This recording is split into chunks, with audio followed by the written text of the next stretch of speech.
You're listening to 17 Carat K-Pop, the show that's a little bit of everything with a K-pop twist. Visit 17caratkpop.weebly.com for more information about the show. That's 17caratkpop.weebly.com. Enjoy the show! Hello everybody and welcome back to 17 Carat K-Pop. Today we have a lot of headlines to catch you up on because the past few episodes have been very subject specific. The past two episodes I've talked about, one was about dreams and psychology and the joy of K-pop music videos. You'll understand it if you listen to the episode. And the last one was, of course, my Super M album review and SM Entertainment music video theory, connections, and all of that.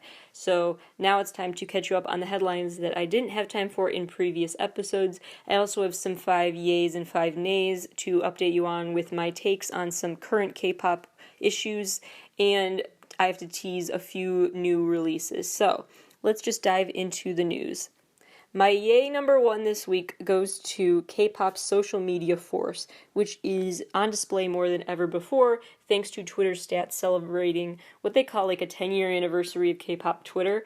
And here are some of the most interesting stats Twitter released in honor of this milestone. Top markets in terms of unique voice, meaning the top the countries who are tweeting about K-pop the most in terms of each individual account. So 5th place is the Philippines, 4th place Indonesia, 3rd place South Korea, 2nd place Japan, and 1st place the USA. Top markets by tweet volume, though, is a bit different. So that's referring to the amount of tweets, not the number of accounts tweeting about K-pop. Number 5 is USA. 5th place the Philippines, 3rd place Indonesia, 2nd place South Korea, and 1st place Thailand. The most mentioned K-pop songs on Twitter in 2020 so far: 10th place, Twice Feel Special; 9th place, Blackpink, How You Like That; 8th place, GOT7, Not By The Moon; BTS in 7th place, which is so perfect, for DNA; 6th place, Super M, Jopping; 5th place, BTS, Shadow; 4th place, BTS, Black Swan; 3rd place, BTS, Boy With Love; 2nd place, BTS, On; and 1st place, EXO with Obsession, which came out late 2019. So it makes sense it's one of the most tweeted about in 2020 so far. It had the most time to generate that buzz. The most mentioned K-pop artists in 2020 so far: 10th place Stray Kids, 9th place Twice, 8th place NCT Dream. Side note, that's why the NCT strategy is extra smart, because your band can take over the whole chart. Soon there will be so many NCT subunits that 1 through 10 will just be different versions of saying NCT. 7th place is 17, 6th place Monsta X, 5th place NCT 127, 4th place Blackpink, 3rd place GOT7, 2nd place EXO, and number 1 is BTS. The growth of the conversation has been so exponential since 2017. It's really, looking at the chart is really interesting. I can post this to my website soon for more information, but the chart really shows an incredible spike in the amount of tweets starting from 2017 and then going up again every year. And so that I found really interesting because, remember, BTS's DNA, that song came out in 2017, and that seemed to be their breakout year, because the year that DNA came out was when they released that album that even featured their AMA acceptance speech in the album and stuff. It was a year where they were clearly making waves and celebrating being recognized more than ever in the USA, and so that was such a breakthrough year for them globally. So that is when, suddenly after BTS's breakthrough here in the USA, suddenly K-pop was being buzzed about a lot more, so I really do think they helped trigger those conversations. That correlation wasn't specifically drawn by Twitter through these stats, but that's what I'm inferring from it. And also, it's wild, but yet at the same time not surprising, that 6.1 billion K-pop tweets in just the past year have been made. It is such a cultural force, and that's why I give it a huge thumbs up. It's very cool. If you want to understand the power of a fandom and how fandoms cannot be underestimated, look at K-pop Twitter.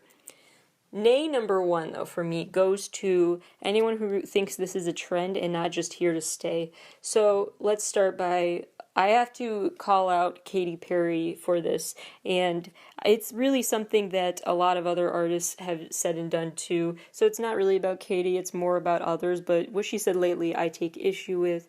She was asked in a virtual interview promoting her new album if she would ever want to work with Blackpink or another K-pop artist. Now, first of all, I was already predisposed to be biased against her answer, so full disclosure there, I'm not impartial, just because I get so tired of the collab question, because it doesn't do much. It's like, I mean, I would so much rather, if I have such a limited amount of time with an artist, I want to make sure I get in my most pressing questions about the meaning of their work.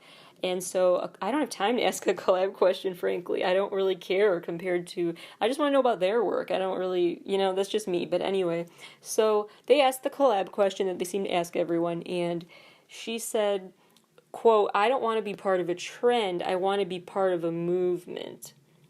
She did say if the song was great, she'd be down to work with them. It's not like she was hostile about them, but it was an odd choice of words, and I just want to remind people, K-pop's not a trend.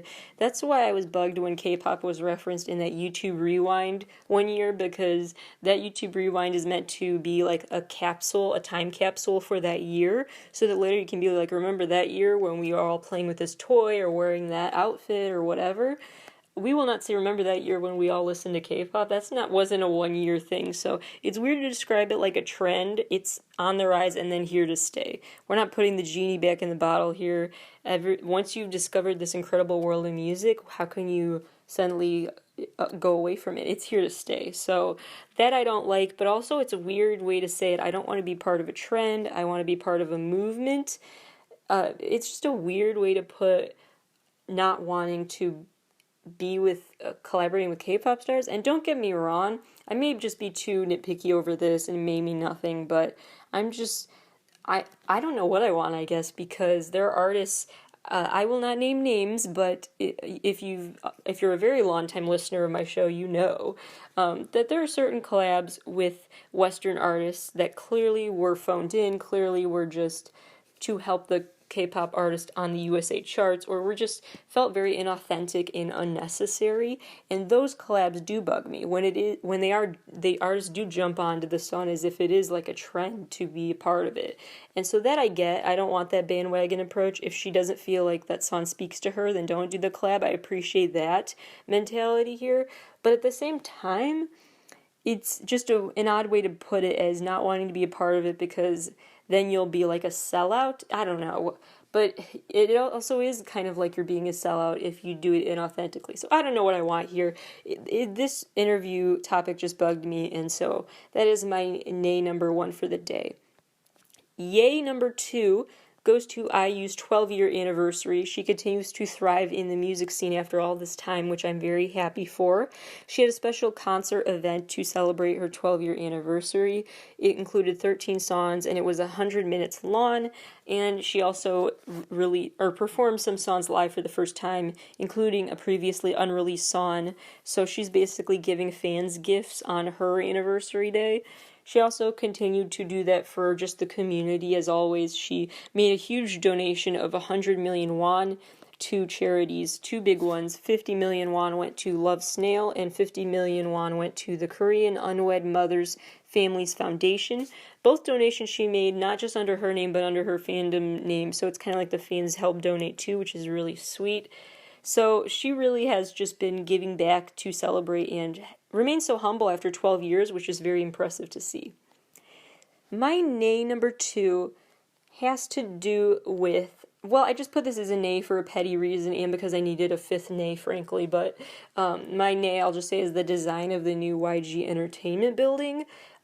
Every detail about it I really like, except just the look of it from the outside. I'm just not a fan of it. It's not architecturally aesthetic to me, but that's very petty compared to all the good that this building has. This new YG Entertainment building has 14 floors. It's been 8 years in the making, this big process, yet it's just right across the street from their old headquarters, but it's 14 floors. includes an auditorium in there, a basement rec zone, 30 recording studios, 7 dance practice studios. It's really elaborate and impressive what it has in it. And also, the best part, I think, is that they converted the building across the street that was their old headquarters. They converted the first floor of that building into what will be a fan zone, so that when fans line up to see their artists at music shows and whatnot in the future, they won't just be all lined up on the street. They will be in the fan zone to talk with each other and get out of the weather. And it's just, I think that's really a really nice thing to do, and it's really helps foster that sense of community that fans get when they get together at in-person events and have that hangout spot to share photo cards or to just talk about their bias or dance along to songs. It's really just a cool gathering place they've created. So very excited to see what the inside of that looks like. Yay number 3 goes to Island. The season finale we haven't even talked about yet. It happened quite a while ago by this point, but I do want to talk about it. BTS was on the finale, so first of all, I was bound to enjoy watching. But second of all, I like the 9 members that debuted in the group, and I honestly wasn't sold on the name at first, but now I kind of like it. It's N-hyphen. I believe that's how they say it. It's written like N-hyphen, but I believe it's meant to be N-hyphen based on the meaning, and so that's why I like it. I didn't like it just upon hearing it, but hearing Mr. Bang explain the meaning of it, I grew to respect, because that's what I've always admired so much about Mr. Bang, is how he really puts so much care and thought into the layers of meaning he can put into every detail of his artist's work, and what messages he can send even in the little things with the bands he helps foster. So with this group, their name meaning he broke down as, well, E-N meaning in, and then hype afterwards. So, in hype is the concept there. Also, hyphens are used to connect separate words together, and this band is intended to connect people from other parts of the world together. He wants this group to connect generations of fans together and people from around the world. So it's a really great term for a group that wants to just unite fans from everywhere. He said this group is meant to embody 3 traits: connection, discovery, and growth, which all sound exactly like the kind of stuff that Big Hit Entertainment was founded on, which I really respect. Nay number 3 goes to a company I also really respect, but my nay goes to the situation. So Luna's company, we talked about before on the show, has this lawsuit because of failing to pay back an investor for a loan. This investor, who goes by the name Donuts, this brand Donuts, gave them a loan to film a music video, and apparently they didn't pay back in time, and so they not only owe them 3.5 billion won, but more money, plus late fees, court fees, things like that. And so all these previously unpaid fees from Elise, the court has ruled against them, so they still do have to pay that back. The verdict wasn't actually upheld due to a lack of proving a persuasive counter argument. It was just because Luna's rep apparently didn't show up more than twice for a hearing, so then by default the other side won the case, so that's an odd situation. But luckily it sounds like, according to BlackBerry Creative's statement, that this will not affect the timing or circumstances of Luna's comeback at all. So I think that has to do with the fact that there's a distinction between Polaris and BlackBerry. So Polaris is the parent company for BlackBerry Creative, which is a subsidiary. And Luna is under, obviously, the influence of both then, but primarily BlackBerry is who focuses on managing Luna. So Polaris's lawsuit doesn't necessarily affect Luna as directly as you might think. So I think that's why it's not actually going to affect them compared to, like, if it were a BlackBerry Creative specific lawsuit, but it's not, it's for Polaris, the parent company. So luckily it sounds like they're still doing quite well. So, and they're part of K-Contact, so that's great. Yay number 4 for me goes to NCT and Super M, all that they've been up to lately, all the content we've been getting from them lately, just so much, from the Mtopia reality show to the new album, to the teaser pictures, to Taeyeon's new YouTube communication series thing. So exciting. Nay number 4, though, for me goes to the latest from Super M and Marvel and the collab. And don't get me wrong, I do love this collab, and it was bound to happen. The Super M meets Marvel collab of merch. But I wanted a little, I know more is planned to be announced, but the thing is, they said, stay tuned for a special Super M meets Marvel announcement. So I got very hyped up for that, wondering what could it be, a comic book, an animated short, something like a digital, I don't know, comic book themed fan sign, I don't know, something like what else could it be besides merch? But no, it was just merch. And so the build-up fell flat to me, and then I was like, what? That was the whole announcement? So I get they said that more Marvel related things, more will come of this partnership and more will be announced in the future. But as of recording time, all that's been announced so far is the merch. And so I'm left feeling like, really? Isn't there more? I just feel like they shouldn't have hyped it up yet. I would have rather they waited and announced everything Marvel related to the Marvel collab at once, as opposed to announcing the merch and then waiting to announce the rest. Especially because that would have been smart marketing wise, because now everyone's chatting about the new Super M album. So if they had just waited, and then once conversation was dying down a bit more and people were talking about the Super M album less, then they could revive the conversation by saying, here's the new Super M Marvel collab. That would have been smarter, I think, but I don't know. That's just my thought. So my nay goes to this news just because it's not enough to satisfy me, I guess. I don't know. My yay number 5 goes to all of the BTS content we're getting lately. It is so much. I could probably do a whole other episode, but I won't. I'll go through this as quick as I can. But there's so many new updates that BTS have been giving us lately. So much content. So in addition to more Dynamite remixes and new music video versions, we also have their week. This is BTS week on The Tonight Show with Jimmy Fallon, so we're getting a lot of content with that. BTS also performed at America's Got Talent's show, one of their last shows of the season, in this really cute theme park setting, which was very fun and a great escape to watch. They also performed the iHeartRadio digital version of the festival. They performed in Fortnite. They also performed as part of NPR's Tiny Desk series. And the Tiny Desk series was great because, first of all, their outfits were everything. Second of all, they sang Spring Day, Save Me, and Dynamite, which was just a great combination. And lastly, it really spurred donations to public radio. That's the power of anything BTS does. The ARMY donated so much money to public radio and were inspired to do so after they did this NPR-affiliated event, that NPR's YouTube subscriptions increased by 10% within 5 days of this video coming out. And also this Tiny Desk video currently, as of recording time, has over 12 million views. So really exciting and important to support public radio, which has been waning lately in terms of donations and enthusiasm. So very excited that BTS are helping bring attention to that. BTS is also providing, just in general, comfort through their music and their quotes. They have this new thing through the Weverse app where there's like a Weverse magazine with long reads about them. So one is called Behind the Success of Dynamite, so that's more about the songs themselves, and the other seems to be just more emotional and personal, like a diary entry almost. That one's called BTS and ARMY We Walk Together. Some key quotes from that part of this Weverse magazine issue I want to share. One is, "It is time for faith rather than anxiety, console rather than rage. We, BTS, as citizens of the Republic of Korea and as world citizens, will also go through this together with you all." They also said, quote, "With the courage and willpower to overcome any difficulties together, that would be the power of connection by which we could overcome these times." They are constantly talking about getting through tough times together, and that message is more relevant than ever before.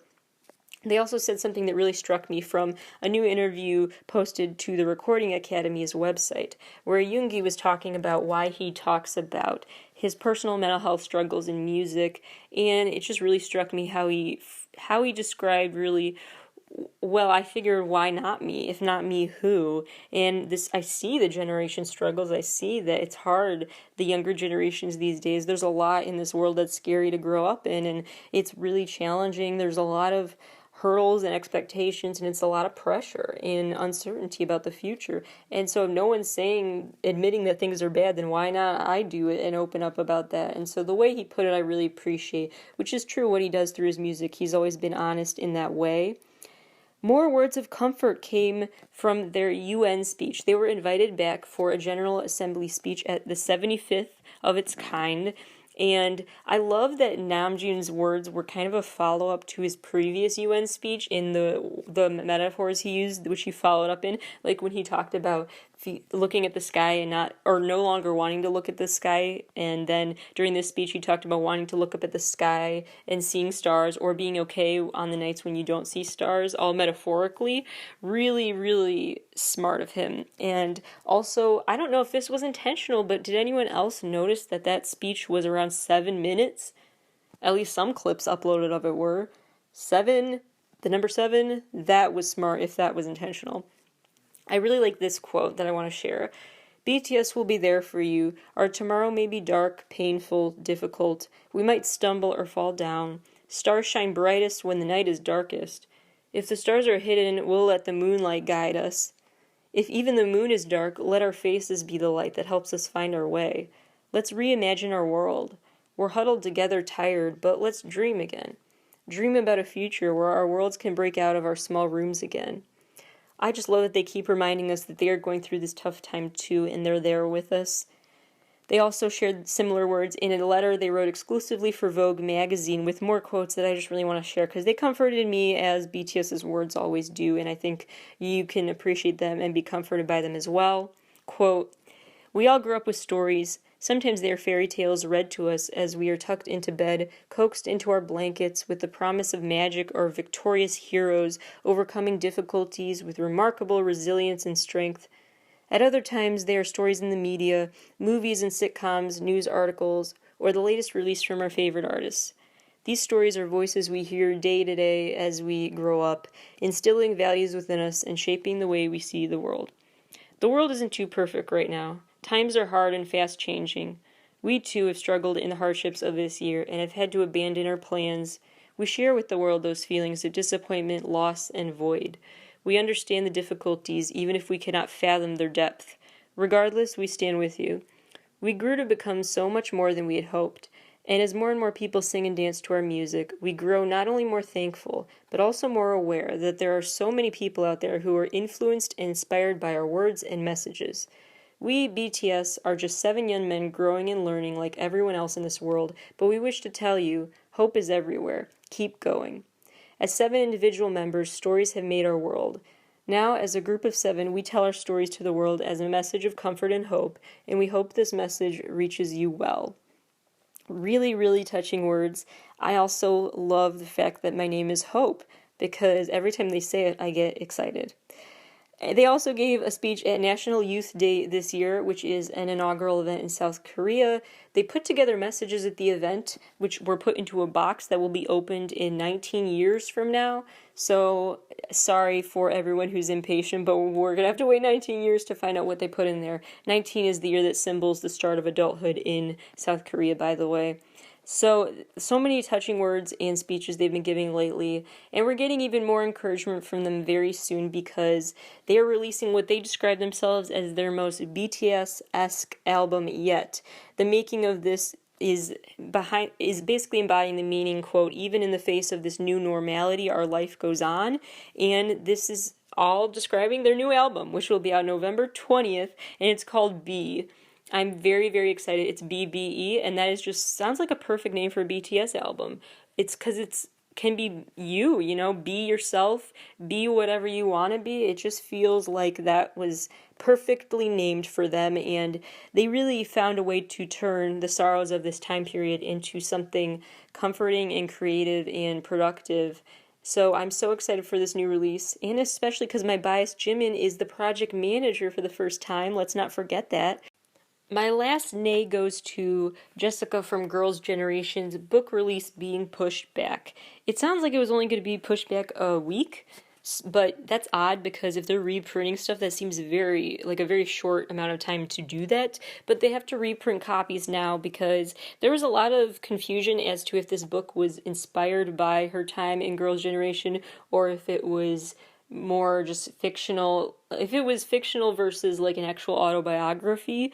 So it was actually titled an autobiographical novel on the book, but then now they're reprinting it to say it's recreated fiction.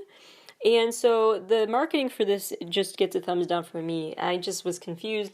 It was weird because it didn't help hype up the book if you didn't know what you were hyping up. So it was categorized oddly. It was not clear how much was fiction, and now they're pretty open about that it's just based on her life and not really rooted in nonfiction characters. And so that may shape how much people are interested in reading about it. I don't know how, but it'll be interesting how it's received. And so, but do get excited though, because I do think it will be worth the wait. She's already working on a sequel called Bright, and Shine, the first book that's coming out, will be made into a movie from the producers of To All the Boys I've Loved Before. So they will be worth the wait. I'm just, the marketing was not ideal, I don't think, for it. So quick summary, my thumbs up go to all of the Twitter buzz that K-pop has generated and the power of K-pop fandom that is on full display lately. My yay number 2 was IU's 12-year career anniversary celebration. Yay number 3, Island season finale and the new boy group that came out of it.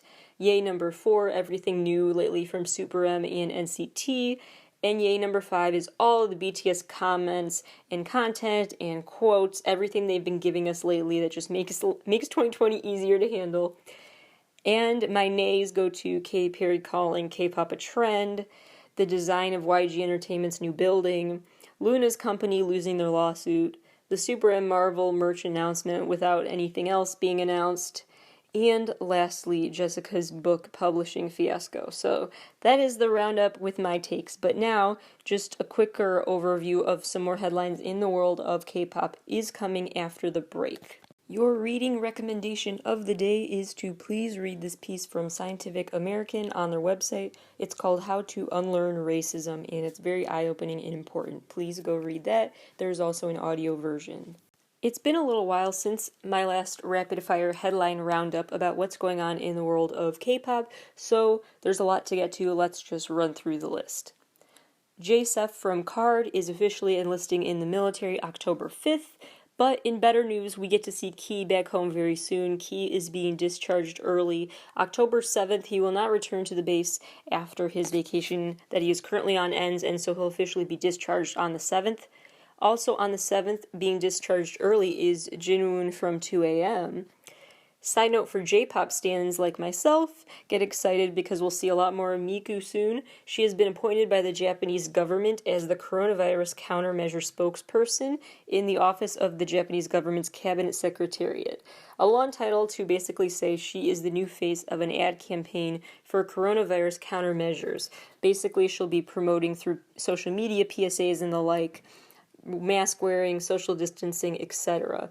She'll hold this position through March of 2021, and more details about this deal will be announced soon.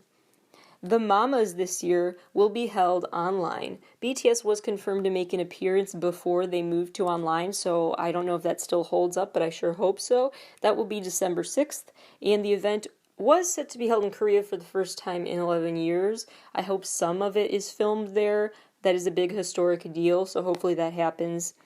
The Fact Music Awards are still going on this year, but they will be entirely online as well, sometime in December, date to be announced as of recording time. As for award shows in the USA, the Billboard Music Award nominees are out. Also make sure to mark your calendars. This ceremony will be October 14th on NBC and will be, of course, virtual. The BBMA nominees for Top Social Artists this year include Billie Eilish, Ariana Grande, EXO, GOT7, and BTS. And BTS is the only K-pop group listed under the top group/duo category. They are facing against Maroon 5, Dan and Shay, the Jonas Brothers, and Panic at the Disco. In Brazil, Blackpink and Lady Gaga's Sour Candy collab won for Best International Feature at the MTV Brazil Awards show, the MIAWs.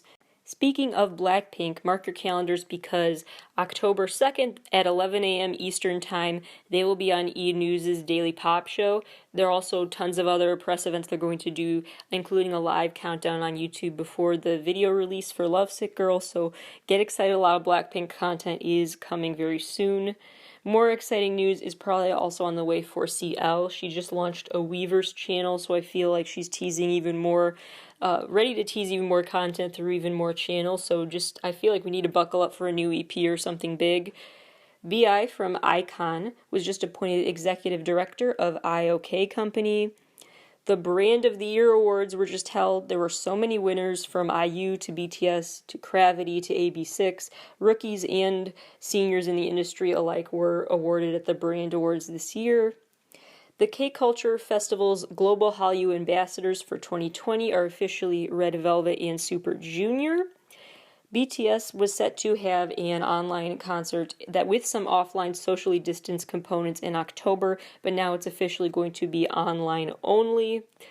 Mina from AOA, she is taking a break from the spotlight. She terminated her contract with Worry Actors after just 3 months with them. A Burning Sun scandal update, the appeals were denied, so the prison sentences remain for Junhyun for 5 years in prison and Jonghoon for 2.5 years in prison. So he'll spend 2.5 years there, the other will spend 5 years. They tried to lessen their sentences, but that was denied to them. Also, Monsta X is hosting a YouTube series which will have at least 8 episodes. It's called Korean Heritage Travelogue, and it will feature them basically giving you a virtual tour through South Korea with some cultural experts. Some big view count milestones that we need to celebrate. Card's video for Gunshot has 10 million views. Entering the 20 million views club is When We Disco by Sunmi and JY Park. 50 million views club entry goes to Stray Kids for Backdoor. 100 million views for ITZY's Not Shy video, which is actually their fastest video to reach that milestone. 200 million views, Pentagon's Shine. 200 million streams, Blackpink's How You Like That. 300 million views, Blackpink's How You Like That Dance Practice video. 400 million views, BTS for Dynamite. And by the way, that song also got 200 million Spotify streams recently.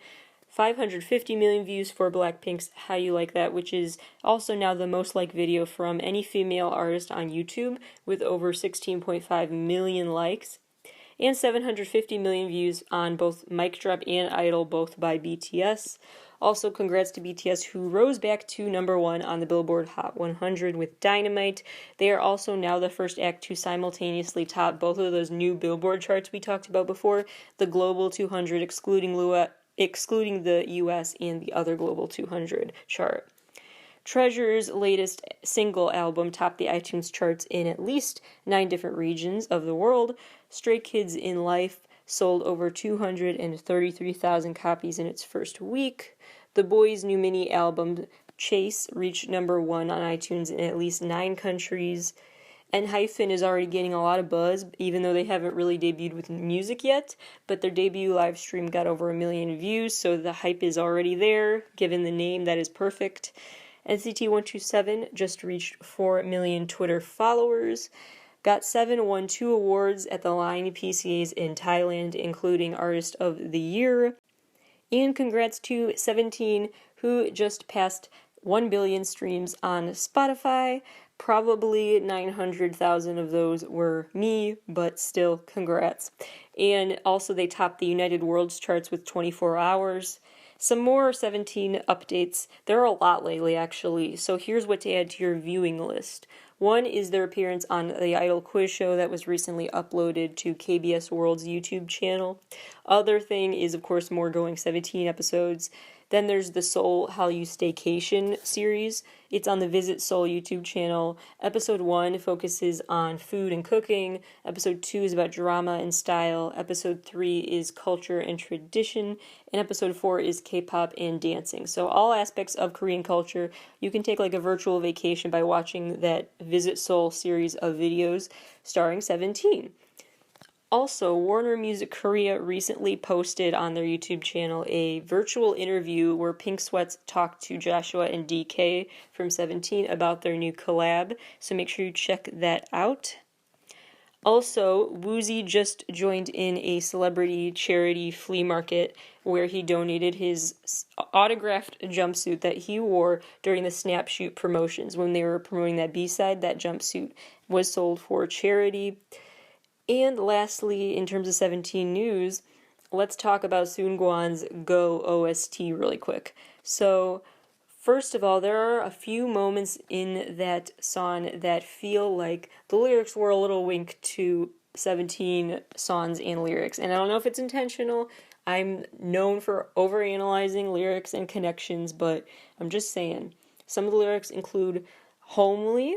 I found a dream the homely way. I walk for a long time. That's how much closer I get. Getting closer. Come back to me and challenge me again my way. Any place is meant to be a stage for you. Well, that one's just cute. That one's not a reference. But I like that lyric a lot. I also like whatever you feel, it's going to be okay. And another lyric is I remember you who waited for today. It's just really sentimental and sweet and emotional, and a mix of maybe potential hidden references to 17 songs with just Seungkwan's great vocals. So I really like that song, especially playing it back to back with Joshua and DK's new song with Pink Sweats. That is a very soothing combination of songs. So, more things to mark your calendar for in October, aside from, of course, the 17 comeback and NCT 2020 and all of that. But in terms of online concerts, here is what you need to know for your calendar. October 4th, VAV will have their online concert, 7 p.m. Eastern Time. Ace will have their online concert October 11th at 1 p.m. Korean Time. The Joy Angel concert, which is a very cute name for a concert, includes The Boys, NCS, and Very Very. That will be October 19th at midnight Korean time.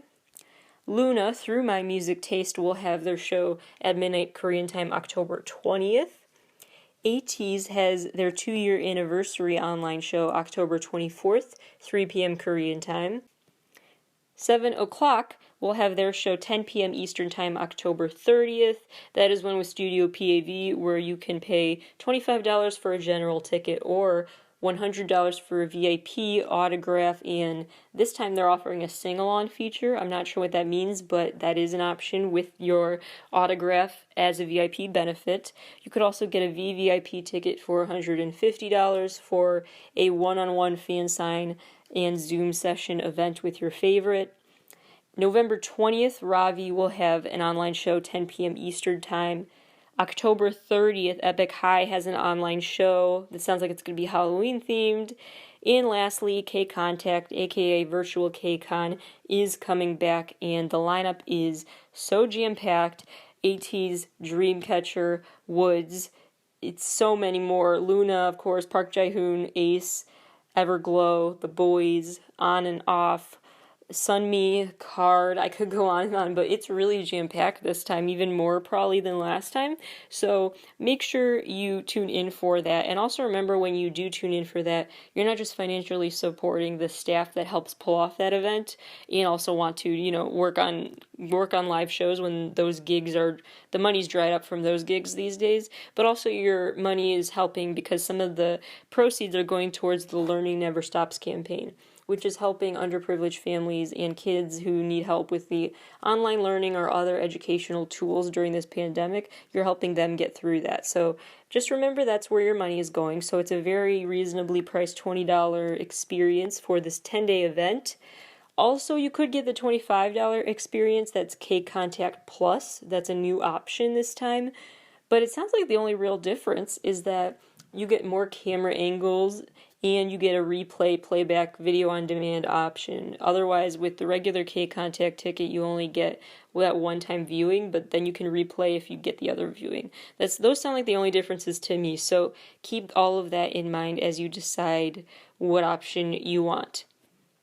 Also, there are some other unique ways going on to the Quarantine segment of this show where we talk about the new ways artists are finding to promote their work and music and interact with fans. The latest new ways they are doing that I want to talk about. One is through what Bad Bunny did, which I found very exciting. He performed on a moving bus in the Bronx, and I feel like that was a really fun, smart way to just get people excited. It was a fun impromptu performance.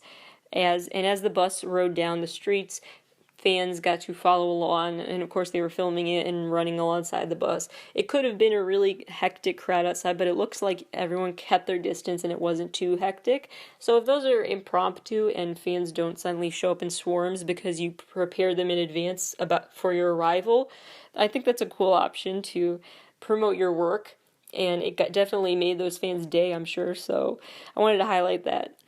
Also, Ava Max had probably one of the best socially distanced new online concert events through Roblox. And honestly, go on Twitter or any other social media app and watch people's clips and screenshots from this event, because it sounds like the most hilarious hot mess. And I say that with love. It sounds like it was so fun to watch, and just watching other people's content from it. Oh my gosh. I want more stars now to go in Roblox. Not any other app. Like Roblox, I think, is my new favorite for in-person games, because it seems like it really was wild.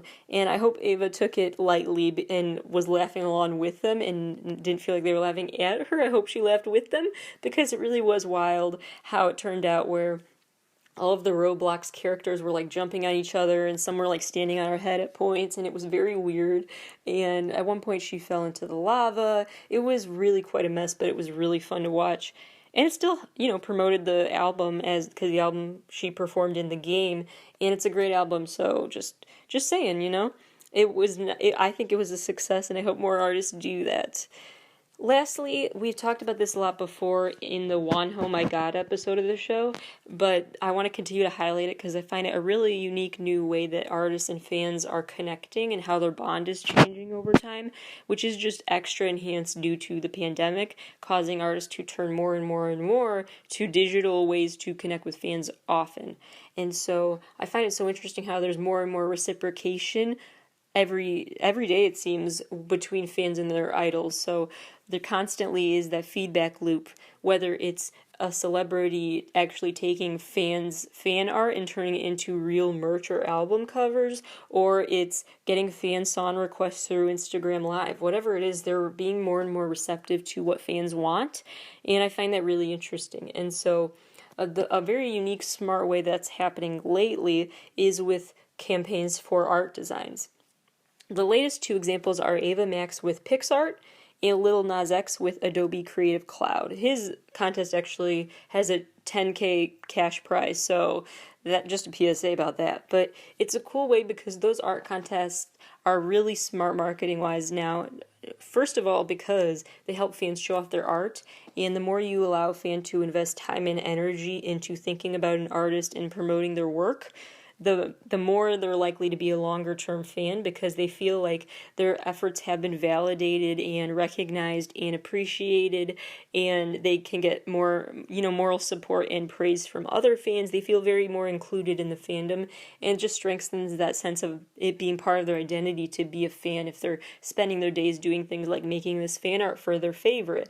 And so it's just smart in terms of holding on to fans.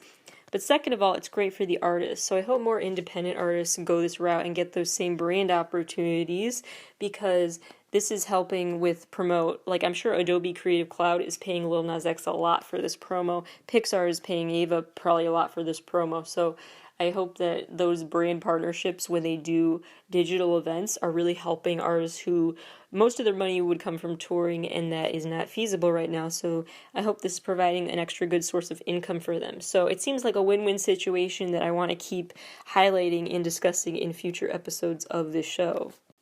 3 quick updates before I leave you for the day.